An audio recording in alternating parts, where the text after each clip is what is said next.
आज UFC 298 की press conference हुई और जिस वे से अलेक्जेंडर ड्रेसअप करके आया था वो देखने में तो बहुत ही मजा आ गया। इस पूरी प्रेस कॉन्फ्रेंस की हाईलाइट अलेक्जेंडर वोल्कानोव्स्की था, जहां पर अलेक्जेंडर एक ओल्ड मैन की तरह बिहेव भी कर रहा था और इलिया टुपोरिया भी ट्रैश टॉक कर रहा था, तो वो देखने में भी काफी मजा आया। इलिया टुपोरिया ने इस प्रेस कॉन्फ्रेंस में एक बार फिर से कॉर्नर की याद दिला दी, जहां पर जस्ट लाइक कॉर्नर ने जोसे आल्डो की बेल्ट को लिया था, एग्जैक्टली सेम वे से इलिया टुपोरिया ने भी अलेक्जेंडर की बेल्ट को ले लिया। रॉबर्ट विटेकर और पॉलो कोस्टा की बात करें तो रॉबर्ट विटेकर से हार्डली एक या फिर दो क्वेश्चन पूछे गए और कोस्टा से भी बेसिक की क्वेश्चंस पूछे गए, पर जब इलिया टुपोरिया अलेक्जेंडर के साथ ट्रैश टॉक कर रहा था और अलेक्जेंडर ने ऐसे एक्ट किया कि वो सो गया है, वहां पर पॉलो कोस्टा अपनी सीट से उठता है और अलेक्जेंडर के पास जाता है उसको जगाने के लिए। जो भी इस प्रेस कॉन्फ्रेंस में अलेक्जेंडर से रिलेटेड था वो सारी सेगमेंट्स बहुत फनी थी, वो काफी एंटरटेनिंग थी और इलिया टुपोरिया भी ट्रैश टॉक कर रहा था, तो वो देखने में भी काफी मजा आया। अब हेनरी सोउडो भी माइक के सामने काफी अच्छे से बात करता है, तो थोड़ा सा मैं डिसअपॉइंटेड हुआ क्योंकि ना तो हेनरी सोउडो ना ही मिराब दलिशवली दोनों से ही बहुत ही कम क्वेश्चंस पूछे गए, वेयर सेम केस था इयन गेरी और जेफ नील के साथ, बट इयन गेरी को यहाँ पर ऑडियंस ने कुछ ज्यादा ही बू किया।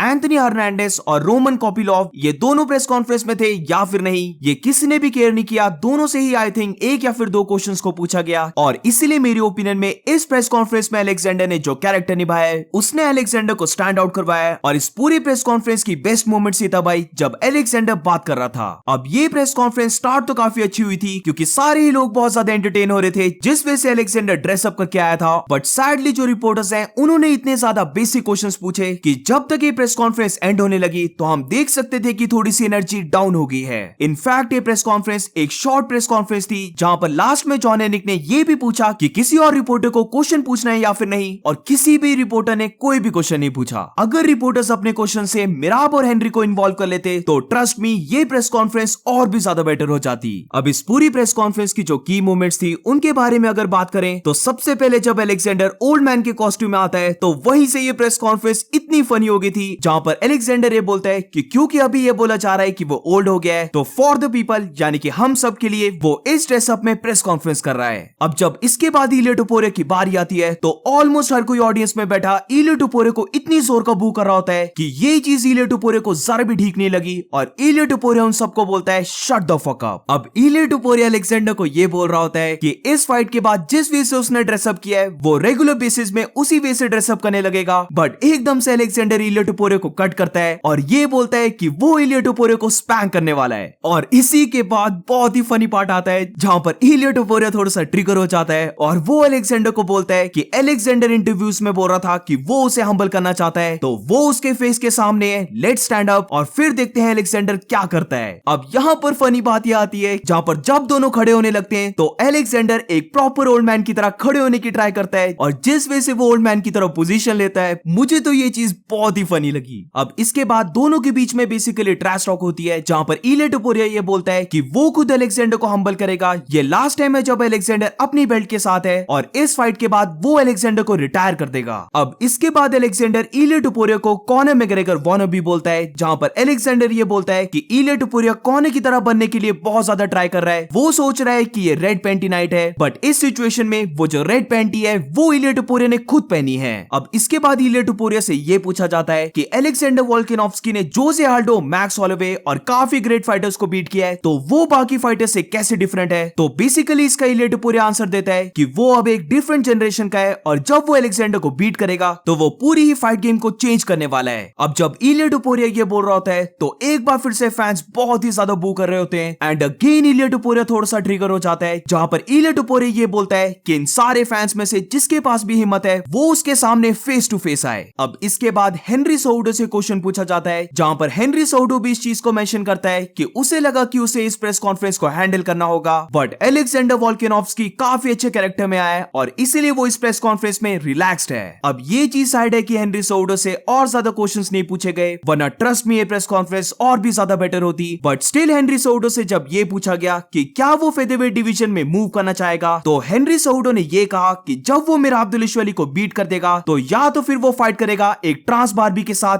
यानी कि शॉन ओमेली के साथ, या फिर वो फाइट करेगा 50-45 डिसीजन यानी कि चीटो वेरा के साथ। उन दोनों में से जो भी विन करेगा वो उसके साथ फाइट करेगा और वो डेफिनेटली फिर फेदरवेट डिवीजन में मूव कर जाएगा। अब इसके बाद टर्न आती है मिराब दलिशवली की, और एक चीज मैं यहाँ पर बोलना चाहूंगा कि ये मैंने जरा भी नहीं सोचा था कि मिराब दलिशवली को लोग इतना ज्यादा चेयर करने वाले हैं क्योंकि रिसेंट टाइम्स में मिराब दरिशवली की इमेज थोड़ी सी डाउन गई थी, जहां पर वो अपनी फाइट्स को बोल सकते हैं कि थोड़े से बोरिंग डिसीजन से जीत रहा था। एंड ऑल्सो उसकी और एल्जमेन स्टर्लिंग की जो सिचुएशन थी, जहां पर वो ना तो टाइटल के लिए फाइट करना चाहता था, ना ही वो एल्जमेन स्टर्लिंग के साथ फाइट करना चाहता था। तो सारी सिचुएशन को लेकर मिराब दरिशवली की थोड़ी सी बैड इमेज बनी थी। बट जिस वजह से मिराब दरिशवली को ऑडियंस ने चीयर किया है, ये देखकर मैं बहुत ज्यादा सरप्राइज था। इवन इस प्रेस कॉन्फ्रेंस में मिराब के पास भी काफी एनर्जी थी, बट अगेन सैडली मैं बोलूंगा रिपोर्टर्स की गलती है कि उन्होंने जरा भी एंटरटेनिंग क्वेश्चंस पूछे ही नहीं। जब मिराब दरिशवली की बारी आती है तो मिराब ये बोलता है कि मैक्सिकन पीपल को चाहिए कि उन्हें कोई रिप्रेजेंट करे और इसीलिए वो मैक्सिकन पीपल को रिप्रेजेंट करने वाला है। जहां पर मिराब दरिशवली मैक्सिको के फ्लैग को भी लेके आता है, उसको रेज करता है और हम देख सकते हैं कि मिराब दरिशवली कितना ज्यादा पंप था। ये देखकर हेनरी सोर्डो मिराब को बोलता है कि फाइट के time you are dead, but इसके अलावा दोनों के बीच में ज्यादा ट्रैश टॉक नहीं होती है। अब ऑडियंस की तरफ से पोलो कोस्टा को भी काफी चेस मिली, बट अगेन रिपोर्टर्स ने यहाँ पर फकअप कर दिया क्योंकि वो पोलो कोस्टा से हमजा चिमाएव के बारे में पूछ सकते थे, वो इजराइल अदसाने के बारे में पूछ सकते थे, बट उन्होंने ऐसा कुछ भी नहीं पूछा। बेसिक से क्वेश्चंस पूछे जिसकी वजह से जो पोलो कोस्टा और रॉबर्ट विटेकर की सेगमेंट है वो कंप्लीटली भरी है बेसिक क्वेश्चंस के आंसर देते हुए। अब इसके बाद बारी आती है जेफ नील और इयन गैरी की, जहां पर जेफ नील ये बोलता है कि वो ज्यादा टॉकिंग नहीं करता और जब फाइट का टाइम आएगा तो वो इयन गैरी को बीट करने वाला है। अब इसके बाद जब इयन मचाडो गैरी की बात आती है तो अगेन ऑलमोस्ट हर कोई इयन गैरी को बू कर रहा होता है और इयन गैरी पता नहीं कौन से सपने देख रहा है, जहां पर इयन गैरी ये बोलता है कि वो जानता है कि सारे लोग उसे ही देखने आए हैं, हर कोई ऑडियंस में बैठा उसी की बात कर रहा है, हर कोई ऑडियंस में बैठा उसे ही देखना चाहता है और वही इस कार्ड का मेन फाइटर है। अब इसके बाद फिर से आते हैं अलेक्जेंडर और इलिया टुपोरे के सेगमेंट में, जहां पर अलेक्जेंडर से एक क्वेश्चन पूछा जाता है जो आई थिंक सच में अलेक्जेंडर को समझ नहीं आया, बट अलेक्जेंडर अपने कैरेक्टर को इतने अच्छे से प्ले कर रहा होता है कि वो ये बोलता है कि वो इतना ओल्ड हो चुका है कि उसे अब सुनाई भी नहीं दे रहा है। अब बेसिकली वो क्वेश्चन होता है कि क्या अलेक्जेंडर लाइट वेट डिवीजन के बारे में भी सोच रहा है, जिसका अलेक्जेंडर वोल्केनोव्स्की रिप्लाई देता है कि इलिया टुपोरे को बीट करने के बाद डेफिनेटली लाइट वेट डिवीजन फिर से उसके रडार में होगी।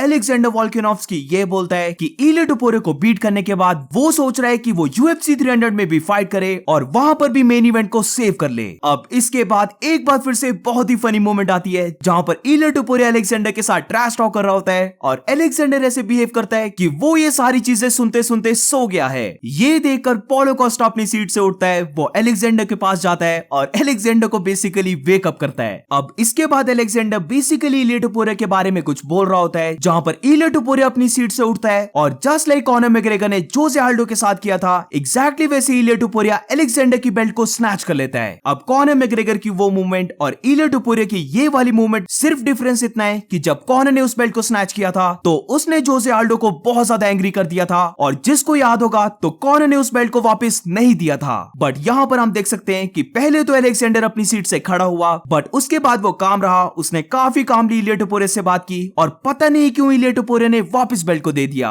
और इसी के बाद अलेक्जेंडर ये बोलता है कि जब उनकी फाइट होगी तो वो डेफिनेटली इलिया टुपोरे को लेसन टीच करवाने वाला है। And that's it guys. John एनेक ये भी बोलता है कि किसी और को क्वेश्चन पूछना है या फिर नहीं, बट पता नहीं क्यों रिपोर्टर्स बहुत ज्यादा डल थे कि किसी ने कोई क्वेश्चन पूछा ही नहीं। तो ओवरऑल मैं बोलूंगा ये प्रेस कॉन्फ्रेंस देखने में काफी मजा आया, बट बेसिकली मजा तभी आ रहा था जब अलेक्जेंडर वोल्केनोव्स्की और इलिया टुपोरे की सेगमेंट चल रही थी। So what do you guys think about this press conference? Let me know in the comments। और तुम्हें अलेक्जेंडर का कैरेक्टर कैसा लगा? मुझे तो ये बहुत ही फनी लगा, but what about you guys? Let me know in the comments। और इसी के साथ इस वीडियो को एंड करते हैं। अगर आपको वीडियो अच्छी लगी हो तो please make sure to like and subscribe. मिलते हैं नेक्स्ट वीडियो में।